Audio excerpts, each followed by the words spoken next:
ओम नमः शिवाय। अष्टावक्र गीता, तीसरा प्रकरण। मनुष्य की अज्ञानता। तुमने अद्वितीय अविनाशी आत्मा को अभेद रूप से जान लिया है। तुम आत्मज्ञ हो, धीर हो, फिर धन कामना में तुम्हारी प्रीति क्यों है? जैसे सीप को न जानने से उसे चांदी समझकर चांदी का लोभ होता है, वैसे ही अपने स्वरूप को न जानने से ही विषयों में उन्हें सोच समझने के कारण प्रीति होती है। जिस अधिष्ठान चैतन्य में यह संपूर्ण विश्व सागर में तरंगों के समान स्फुरित हो रहा है, वह मैं ही हूँ। ऐसा जानकर तुम दीनहीन के समान क्यों दौड़ धूप कर रहे हो? मैं अत्यंत सुंदर शुद्ध चैतन्य हूँ। ऐसा गुरु एवं शास्त्रों से श्रवण करके भी जो काम भोगों में अत्यंत आसक्त है, उसे मलिनता की प्राप्ति होती है।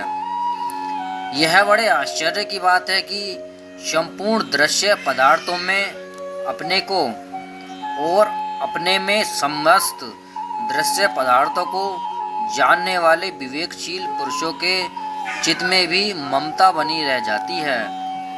परम अद्वैत वस्तु में निष्ठा होने पर एवं आत्मा दृढ़ निश्चय जाने पर भी बड़े आश्चर्य की बात है कि पूर्वाभ्यास से कारण तुम काम में अधीन होकर विफल हो जाते हो। बड़े आश्चर्य की बात है कि ज्ञान के शत्रु काम से ग्रस्त होकर तुम कमजोर हो जाते हो और समय पाकर नष्ट हो जाने वाले भोगों की आकांक्षा करते हो।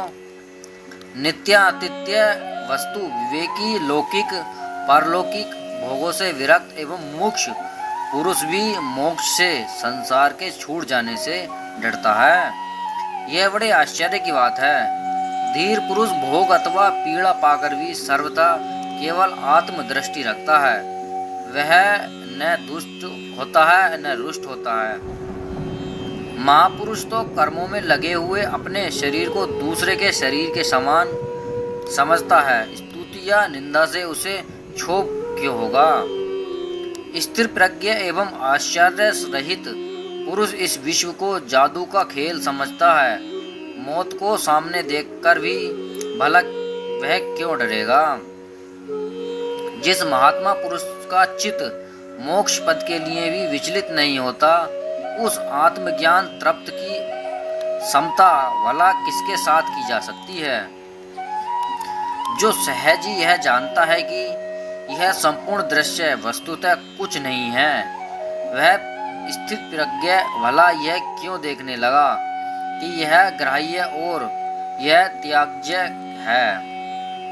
जिसने अपने अंतःकरण से वासनाओं का रंग धो लिया है, सुख दुख आदि द्वंद्वों को भगा दिया है और आशा तृष्णा को नष्ट कर दिया है, उसके सामने प्रारब्धवश जो भोग आते हैं उससे उसे न सुख होता है न दुख होता है। अगला प्रकरण, चौथा प्रकरण है। यह संभव है कि स्थित प्रज्ञ आत्मज्ञानी पुरुष भी लीला पूर्वक भोगों के खेले खेले परंतु संसार का भार ढोने वाले मूढ़ों के साथ उसकी कोई तुलना नहीं है। इंद्रिय आदि सारे देवता जिस पद की प्राप्ति के लिए अत्यंत दीन रहते हैं, बड़े आश्चर्य की बात है कि उसी पद पर स्थित होकर भी तत्वज्ञानी योगी को हर्ष रूप विकार नहीं प्राप्त होता। यद्यपि धुएं से आकाश धूमिल सा मालूम पड़ता है, परंतु वास्तव में धुआं उसे स्पर्श नहीं करता। ऐसे ही तत्वज्ञ पुरुष का पुण्य पाप से भारी संबंध दिखने पर भी भीतर किसी प्रकार का स्पर्श नहीं होता। जिस महापुरुष ने इस तत्व का साक्षात्कार कर लिया है कि यह संपूर्ण जगत आत्मस्वरूप ही है, फिर यदि वह प्रारब्ध से स्वेच्छानुसार वर्ताव करे और उसे भला कौन रोक सकता है?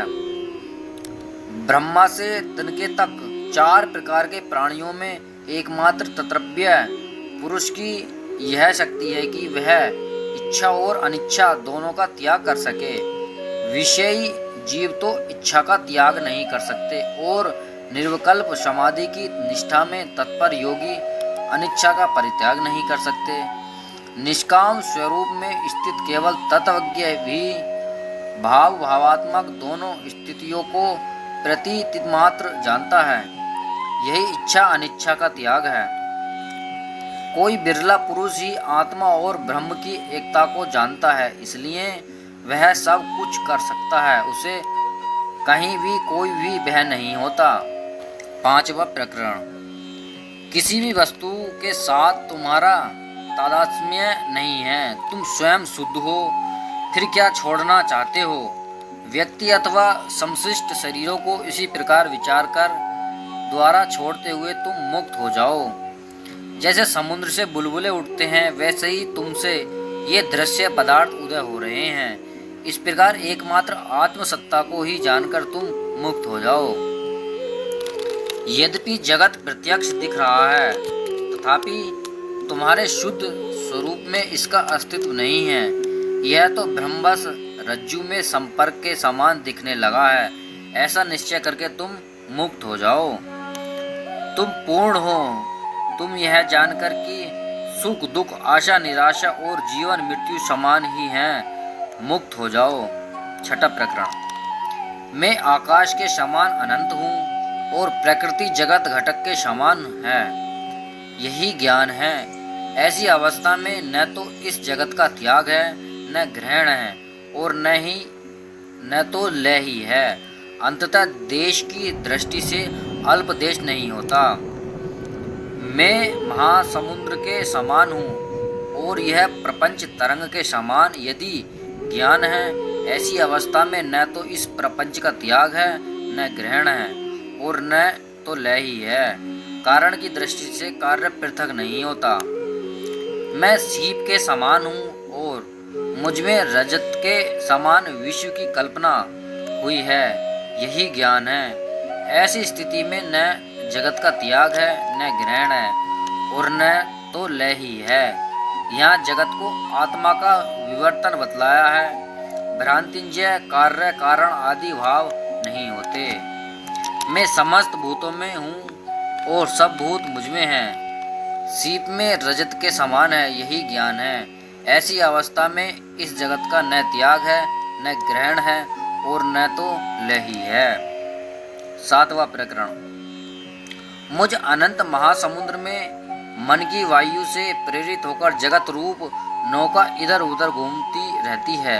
इससे मुझे कोई चिढ़ नहीं है।